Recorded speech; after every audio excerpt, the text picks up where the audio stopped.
guys, how's it going? It's me, Yoko. Happy New Year to you all. I hope you had a great time on Christmas and all the New Year's days and everything. So as you can see from the title, I am going to talk about Logan Paul's situation as a Japanese in Japan. If you're not familiar with this issue, I recommend the video from Philip DeFranco. I am going to link it below, so check it out. He summarized everything well.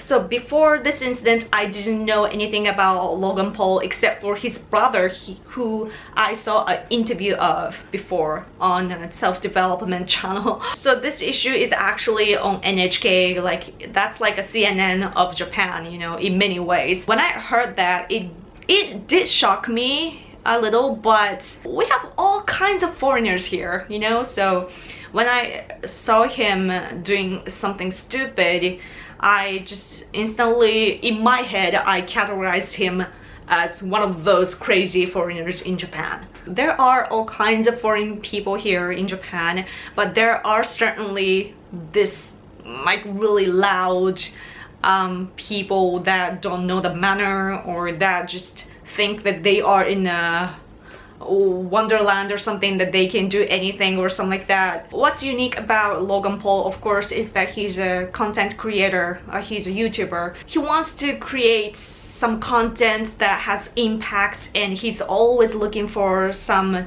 opportunity, you know, and we all know that when directed in a good way, the passion and obsession sparks, but he did it in the wrong way, I felt. So the impression that I got from Logan was that it was simply sickening and disrespectful to the victim, to the Japanese culture, including our virtue and our society and the Japanese people in general. And he didn't know what he was seeing, he didn't know how to react, and somehow he dared to upload that on YouTube. Why would he want to expose somebody's death on the world to see? Like, it's somebody's death, meaning privacy. Like, once somebody's dead, then the person doesn't have human rights anymore.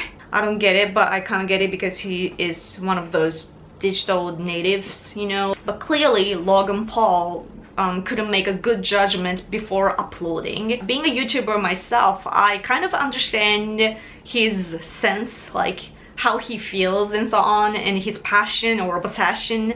And you know, everyone makes mistakes, especially uploading. Like, it's kind of hard to see whether or not to post something or not. And whatever was on his mind, like, I don't know if he meant it, but he did take this apologetic gesture, posting a video and a little screenshot of his sentences to Twitter. And I hope that it is influencing his followers and subscribers in a good way. So after seeing such a gesture, me being a YouTuber myself, I was starting to feel a little sympathetic to him. His content might not be right for a lot of people, but he is doing what he thinks is right and what he's passionate for, and a lot of people follow him and so on.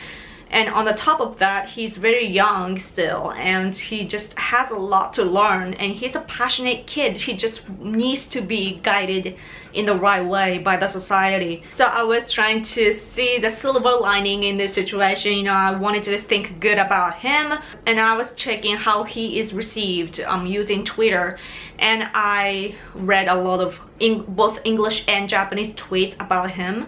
And I saw a random person's really angry tweet calling him shit in Japanese. So in the tweet, I saw a short video clip of Logan Paul, which was shot in Japan, and I was like, click, and I saw that, and the next second I was furious myself, because the impression that I got from the content was that Japan equals toy of his content. Like, he was disrespecting all the people in Japan. Like, he bothered services and strangers, and like, he was throwing things around, screaming, running around, like all sorts of what we call meiwaku, like I don't know, troublesome. 95% of the tweets that I saw in Japanese, I would say, were all angry. People were like shocked that somebody can do stuff like this in Japan, like when they are visiting, you know. And a lot of them were saying like never come back to Japan ever. And I would say 5% were like what are you doing, Logan, you know. It was not angry, but like a little shrug-ish tweets. The important point here is that it's not only in the forest that he was being disrespectful, but also in his other videos, like in town of Tokyo. And unfortunately, that's his style. So I personally think that if he wants to make fun, positive content to entertain people, he should use his brain, but he doesn't, and he just does silly things. But it might be just me, you know, other people follow him, like thousands of them, right? So the questions that are rising, I think, is the rules or guidelines on YouTube or on social media, like generally. But we can always impose rules, but rules can backfire to us, as you already know, because defining situations are so difficult and it just doesn't work. Like, freedom should be given to everyone on this earth, in my opinion. So what we need, rather than rules, I think, is education and common sense. And another thing is that I think that we need to reconsider the system where advertisers can pay for this type of content. I mean, I'm not specifically talking about the forest one. He didn't even monetize that video, I heard. But I'm talking about, you know, the advertisers in general. They want to show their advertisements anywhere that can be seen, mostly, if it's not like the worst place. Like, they want to take the advantage of so-called influencers. By the way, don't worry about Japanese people judging the entire foreign people that come here, because we know that it's not about foreigners. We have idiots here in Japan as well, which I am not proud of, but I have to tell you. Every now and then, some Japanese idiot posts something way too stupid to get an attention or views, like, you know, doing some silly things at work. Part-time workers, they often do silly things, or they bother people or threaten people even, which is a crime, and post that on YouTube. Or yeah, this one time this guy threatened this mailman. I think it was a mailman, but yeah, he had a chainsaw, and for content. It's so crazy, but we have people like that too, so you're not alone. And if you want to learn something new about Japan, we call that sort of stupid people Bakatta. Like, baka means stupid or a fool. We combine baka with Twitter and Bakatta. They are so stupid because the action itself is stupid, but what's even more stupid is that they post that on social media like Twitter and YouTube, and that's why they get caught. But yeah, whenever that kind of stuff happens, like whenever someone posts something way too gone on social media, the rest of us start criticizing them and becomes news, and they get sometimes they can be approached by the police, stuff like that. So what happened to Logan Paul was not something to be, you know, shocked in that sense, you know, that this is something that happens nowadays. The problem of all these stupid people is that they want to, of course they have their own merits, but they just want to copy or go beyond the comedians out there, you know. But what's often talked about in Japan is that, especially, you know, the comedians on TV, they do crazy stuff. You probably know that how Japanese TV is crazy. Like, it used to be way worse before. Now it's a little moderate now, but of course I am angry at the mainstream media and how the TV field is. But TV people are professionals and they know all the rules and laws, and they do everything under all the agreements. But all these people online, they don't know the rules or laws, and they break them easily, and they don't even care because they are thinking about what's in front of them, which is views or status or money, whatever. But I do feel a little threatened in a way by the mainstream media, because we are digital natives. Like, I've been using the internet since I was 15 years old, which makes over a decade. And like, whenever there's a stupid person online in Japan, the media bashes the system or online or social media.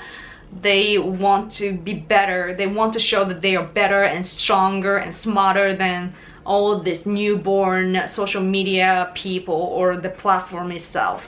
So I do see the battle picture there, but they are right in a way, I think, you know. But anyway, to summarize this video, the way that I see Logan Paul as a Japanese is that it is not about YouTubers, or it is not about white people. It's not about American people. It's about an idiot doing an idiotic thing and posting that on YouTube, and the rest of shallow people following him. But of course, the mainstream media can make this into some other issues whenever they want. So we should of course be cautious of that. But I just think that it's just one of those cases where silly people doing silly things and that they don't know the limit. So I basically call Logan Paul stupid or idiot many times in this video, but it's actually not my place to say he's smart or dumb or good or bad, because it's all up to one's values, you know. I'm just calling Logan stupid, immature, that sort of things, because that's how I receive him as, you know. That's just my value, which I think I should be respected for, because I want to give my opinion, not to attack him, but to feed the thoughts of you. So I've been thinking like influential people are something to watch out for, but rather than silencing them, I think that what we need to do is to guide them into the right way, or we should simply raise ourselves up. Think about it, like, why do we live in the society where that kind of entertainers like Logan and others are popular to begin with? Because we, people with common sense, are losing to them, because we're not as influential as them. Of course, they do the crazy stuff and they, of course, get followers that way faster, but like, we are not doing a good job. That's just how I think. Once you have encountered the real deal in this world, all the beauty, the actual happiness in this world, you can't go back, right? But though there are, I feel like an old woman now, but I feel like a lot of people in the world haven't been there yet, and they are falling for all these superficial things, and they just don't know the real deal in this world yet. So we need to guide them. People like you and I are here to lead those people to the right place. And that's just what I think, and that's something that I want to do with you. Like, I want to boost the levels of the society in the world. But lastly, isn't it interesting that 2 years ago, this season, like in January, early January, we were talking about the huge demonstration or protest in Paris against terrorism. It was the biggest in the world history, maybe. There were lots of presidents and leaders there, and we were talking about stuff like that, and now we are talking about some silly boy on YouTube. So the world is an interesting place. Anyway, I'm gonna end this video here, so thank you so much for watching. I'm not fortunate with advertisement situation on YouTube, so if you can, please support me on Patreon. That is such a helpful tool for me. I want to bring positivity, and I want to connect people and all the countries together. So if you want to join me, subscribe and also help me on Patreon. Let's make this year a good one. Thanks for watching, and thanks always for your support. I will talk to you guys later. Bye.